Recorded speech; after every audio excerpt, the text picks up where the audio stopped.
Hello, this is Nick Nielsen of Grand Strategy, The View from Oregon. Up today, Transcendental Humors. In the very last of his essays, Essay 13 of Book 3, titled Of Experience, Michel de la Montaigne wrote, quote, "The mind has not willingly other hours enough wherein to do its business, without dissociating itself from the body, in that little space it must have for its necessity. They would put themselves out of themselves, and escape from being men. It is folly. Instead of transforming themselves into angels, they transform themselves into beasts. Instead of elevating, they lay themselves lower. These transcendental humors affright me, like high and inaccessible places, and nothing is hard for me to digest in the life of Socrates but his ecstasies and communication with the demons. Nothing so human in Plato as that for which they say he was called divine, and of our sciences, those seem to be the most terrestrial and low that are highest mounted, and I find nothing so humble and mortal in the life of Alexander as his fancies about immortalization." Unquote. In writing of Transcendental Humors, Montaigne has brilliantly co-opted the medieval physiology of humors and gone beyond it, even while employing a language that his readers would have immediately recognized.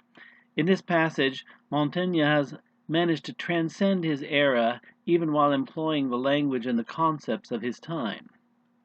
In medieval Western medicine, it was believed that the body possessed 4 vital humors, including blood, phlegm, yellow bile, and black bile. This was not only a medical idea, but also a psychological idea, as differences in temperament were ascribed to an excess or deficiency of a given humor. We retain traces of these ideas in our language, as when we describe an individual as sanguine or phlegmatic. These humors were human, all too human. That is to say, they were understood to be definitive of the human condition. This may sound a bit strange, but if the medieval imagination had ventured to speculate on the possibility of other beings on other worlds, it seems likely that such an imagination would have posited other and alien humors that would have determined both the physical constitution and mental temperament of these other beings, and speculation on the nature of extraterrestrial intelligence would have taken the form of suggesting that other kinds of humors there might possibly have been. We might imagine a more sophisticated being than ourselves by adding a humor to the traditional 4, as when Voltaire gave his character Micromagus 1,000 senses. Or we might imagine a simpler being, perhaps what T.S. Eliot called earlier and other creation, by subtracting one or more from the traditional humors. The psychology derived from the 4 bodily humors lends itself to this kind of variation, and we can extend the conception further by augmenting or impoverishing the schematic framework itself.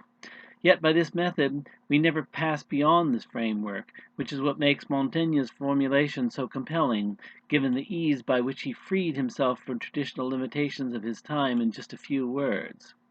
It is possible that we, too, may be able to transcend the limits of our time, even while continuing to employ the familiar linguistic and conceptual infrastructure that is as deeply embedded in contemporary history as Montaigne's linguistic and conceptual infrastructure was deeply embedded in the thought of his time.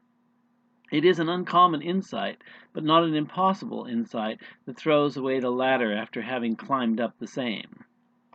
Perhaps this passage from Montaigne so appeals to me because it is so similar to my own way of thought. In section 572 of my book, Variations on the Theme of Life, I wrote, "The more human, all too human, a given phenomenon, the more certain it is to be called sacred or holy." This is clearly of a piece with Montaigne. It almost sounds as though I am purposefully paraphrasing Montaigne, but when I wrote this I was not familiar with the passage quoted earlier.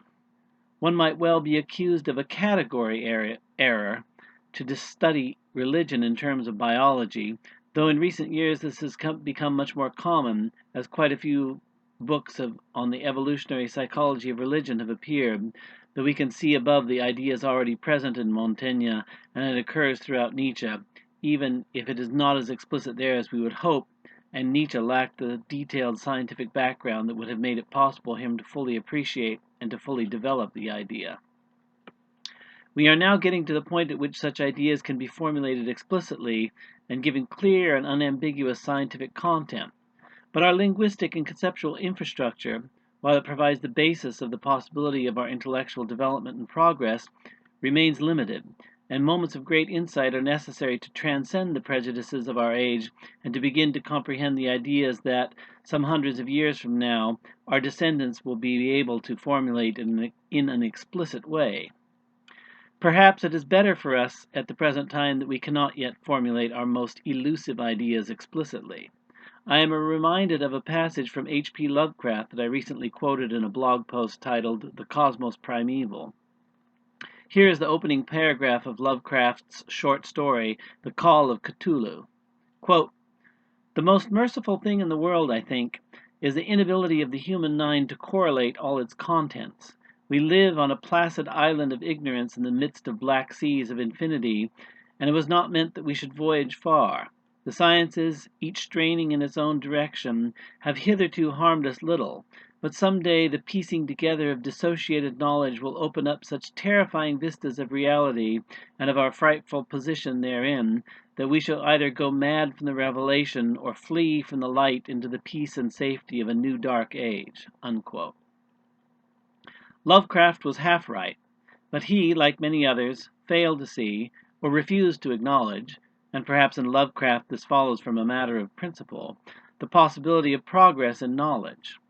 While it is true that some go mad and some flee, while others exist on the cusp of madness and sanity, still others are able to look squarely at the terrifying vistas of reality and to stare into the face of Medusa without turning to stone. We are always engaged in the business of slowly and painstakingly assembling dissociated bits of knowledge into a larger and more comprehensive picture.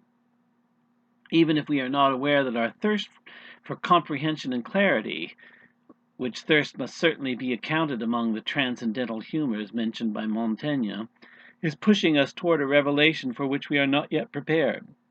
Most of this occurs on an historical scale of time, so that the frightening outlines of the world to come is only discerned dimly by us, and, as Lovecraft implied, this may be a mercy. But every once in a while, under the influence of especially strong transcendental humors, we may find ourselves suddenly face to face with the Medusa, quite unexpectedly. Such moments are definitive. Our knowledge may be suddenly and catastrophically extended by an unbidden insight.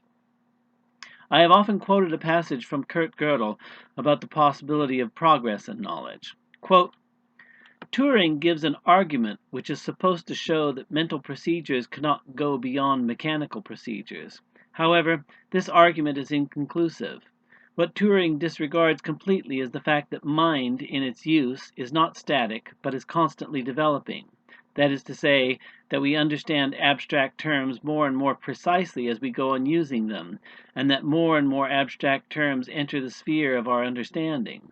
There may exist systematic methods of actualizing this development, which could form part of the procedure. Therefore, although at each stage the number and precision of abstract terms at our disposal may be finite, both, and therefore also Turing's number of distinguishable states of mind, may converge toward infinity in the course of the application of the procedure." Unquote. That's from Some Remarks on Undecidability Results by Gödel. Without any intention of belittling Gödel, it is perhaps worthwhile to note in this context that Gödel himself lived on the verge of madness, and that his mental health deteriorated to the point that he essentially starved himself to death at the end of his life, like some Western equivalent of an Indian yogi, or, if you prefer, like an emaciated Buddha, the representations of which always have the same haunted eyes that one sees in the photographs of the great logician, especially in his later life. One can imagine Montaigne transported into another place or time, writing essays on Gödel or on an emaciated Buddha, neither of which he ever experienced himself, but each of which I think would have piqued his interest, as these represent those transcendental humors that have both plagued humanity with self-imposed ascetic rigors and which have at the same time equally advanced civilization in the most unexpected ways.